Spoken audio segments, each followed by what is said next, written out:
Hi everyone, in today's video I'll show you how you can create a desktop shortcut for settings on Windows 11. To get started, right click on empty space on your desktop, then hover your mouse to New and click Shortcut.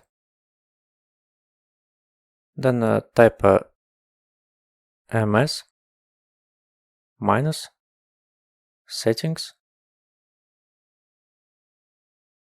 and colon.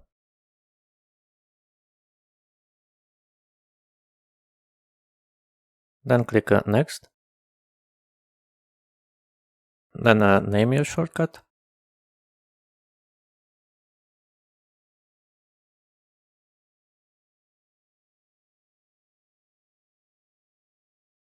And click Finish.